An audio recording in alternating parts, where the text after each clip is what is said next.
This is a Star Wars Ahsoka Season 2. My name is Nerdy. And I'm Clarus. And this is what I just said it was. We're going to get into it. Clarus, how you feeling about Ahsoka Season 1 a year later? Year later? 2 years later? When was Ahsoka? Well, Where were we living when that came out? I don't know. I think it was more than a year ago. Probably. You know what? Ahsoka was not my favorite. I really liked it until the finale. Yeah. There are things about that show that I love. Mm-hmm. But unfortunately, I feel like very kind of 50-50 on it. There's so much there that I'm like, hell yeah, and then there's so much there that I'm like, what? Yeah, as we go into Season 2, I'm really hoping the pace of the dialogue just picks up a little bit. Sure. Yep. Absolutely. George Lucas was famous for yelling faster at people on set of Star Wars, and I do think that faster is a direction that Season 1 of Ahsoka needed. There's one scene, because I've thrown it on every now and then. Ahsoka's my favorite Star Wars character, and so even though it's not my favorite thing, it's still my favorite girl. Yeah. Especially that episode with Anakin. But yeah.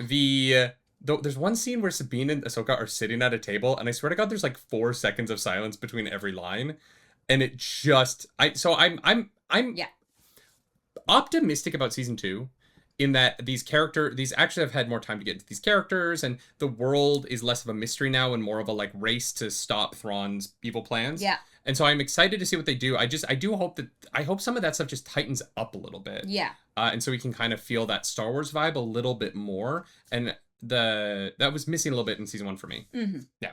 So I am optimistic, but we're going to find out when we watch this trailer if optimism should be present in my mind. Great. Tell me, Ahsoka. What troubles you? Oh, we're just starting with Anakin. Right? Whoa! Who is that? I don't know. I'm always walking by your side.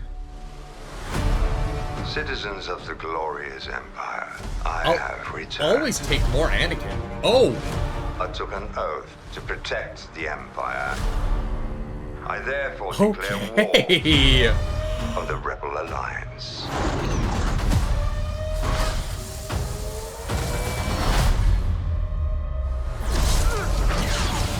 Whoa! Night Sisters? What did you see? More and more danger than I thought. Balin claimed to have knowledge of a power. Master! One that could end wars. Oh, Chop! Yeah! A long time ago, I walked away from the Jedi. This is your trial, Ahsoka. Take your time to decide. Are you a West Jedi Chinkham got the dark saber? Or the Night Sister saber? or not? The space battles look huge. This does look massive. It looks so different from Season 1. Yeah. No, it looks like a continuation. And there's Alex. Wow. Okay. Yes? Yeah. Very good. Yeah, I'm into it. That felt very Star Wars to me. Yeah. Yeah. Yeah. The scale of it, again, I think it really is what stuck out to me, first and foremost, in a way that I thought was great. I do love that there's more Anakin in it. I think that it is really hard to tell a story about Ahsoka without him and his influence because of what they meant to each other, and with what happened to him. And starting with him, like, showing off that there's going to be a new lightsaber battle with Ahsoka, Anakin, and someone with a green saber. Yeah, not Sith. Double-ended green saber. Well, but not just double-ended. Double-ended, but the saber can be in the middle, too, which is so sick. That part of the shot. Oh, okay, wait. Yeah, look at this. The saber can extend in the middle. Oh, I see. Because the biggest problem with Maul's saber is that you can block, and they cut the middle. Yeah. And so he can go boop and block in the middle as well. That's fun. That is so fun. Cool. From a combat perspective, like the force of defense. It's not a great offensive. Well, actually, I guess if you garrote someone, it would be a good offensive tactic. But as a defensive measure, blocking with your hands like this gives centrifugal force problems, right? Being able to block and have your hands on either side of the block is an incredible physical advantage, right? You can also put so much more strength into that than this. That's cool. Yeah. Also, this is so random, but this person that we don't know who it was, at first I thought it was, I don't know why, but to me it looked like it was Channing Tatum for a second. I mean, hell yeah. Why not? I don't know, but I was Give like, me more Channing Tatum. Wait a minute. I've always been, you know what? I've always been a fan of that Channing Tatum. Yeah, he does good stuff. Yeah. 21 Jump Street, that movie's funny as hell. Yeah, that's a good one. Yeah, no, this is very fun because it's a interesting way to explore forwards and backwards at the same time. Yeah. Yeah, and it does, I think that Thrawn is that big a villain, and they're living up to it, because he didn't feel like that big a villain in season 1. And the way the finale played out with the zombie troopers was weird. Really not my favorite. And so this being like, we're not relying too much. Obviously, Wes Chatham's character, who never spoke, and I don't remember his name. Look, I love Wes Chatham. Oh yeah. On The Expanse, he's remarkable. In season 1, I was like, I don't know why he signed on to this project. But if I was Wes Chatham and they were like, hey, you're not going to do a lot in season 1, but in season 2 you fight Jedi with a Night Sister saber, I would have been like, hell yeah. Yeah. Sign me up. I don't need to show my face. I'll wear that weird gold mask. I hope he has more lines in season 2, because I love him so much, and yeah. But what's so fascinating about this to me is the scope of these space battles makes me really feel like, okay, we are doing Thrawn at his level. And he didn't have that level because he was stuck in this weird system, but now we're going to do Thrawn, and it's going to be huge. And it's, sometimes Ahsoka season 1 felt like weirdly small. Like some of the like important scenes in the government felt like they were in very small rooms. Like, I don't know, it felt like they weirdly were like, it's gonna be expensive, so we'll do the sets on a shoestring budget kind of a season. And well, honestly, what it felt like is that it felt like they spent so much budget on the like in space thing. But the space battles in season 1 were not that big. No, not the space battles. The like when they were like in space, like just like hanging out. I have no idea what you're talking about. When they go to the when they're in the whales? No.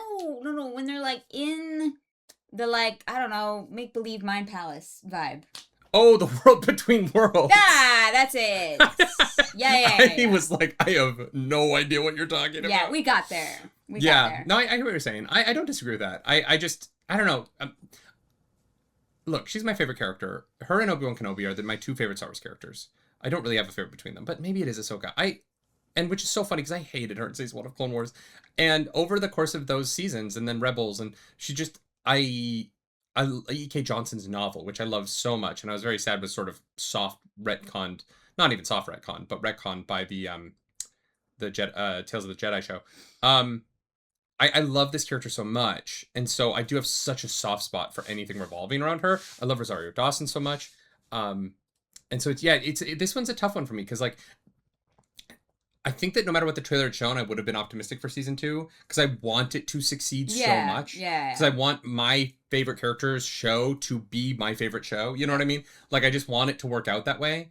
And even despite the hype that I think I would have naturally brought to this, I am very excited about this and what they showed in this trailer and what we're getting out of it. I think that his name's Aman Esfandi, right? Is that how it's pronounced? I hope, if I butcher that, I am sorry. I think he's very talented. His 2 seconds in Spider-Man Brand New Day, I thought it was going to be a much bigger character. Oh, right. He looks so good as Ezra in some of these shots. Yeah. Very excited to see that. I just overall, like, a lot of really cool stuff. And, just finally, because we didn't mention it, I'm very excited to see the Hound here as Baylan Skoll, but so sad that Ray Stevenson, I think so, yeah, is not doing it. And he was my favorite part of season 1. Yeah, I thought he was so phenomenal in season 1. And no, what happened to him was tragic, and it is really hard to move on from that. Yeah, it on a set like this. I'm sure they were all very close, and I'm sure that, all affected them dearly. And it's another reason why I do want season 2 to be successful. Like, I never want a show to be bad. Right? Yeah. But it's Star Wars, it's Ahsoka, and they've got something to prove, and I really think that they've got what it takes to do that. Yeah. This was the hype I needed from this. I think this was a massive success, and I cannot wait for season 2. This trailer rocked. Yeah. So hell yeah. Also, I just want Anakin. Just give me an Anakin show. Just give me like an Anakin show where it's like a season of him just chilling in the Jedi Temple. Like Anakin, like training in the Jedi Temple, just doing random stuff. We one thing Star Wars has not done yet is like a cozy show.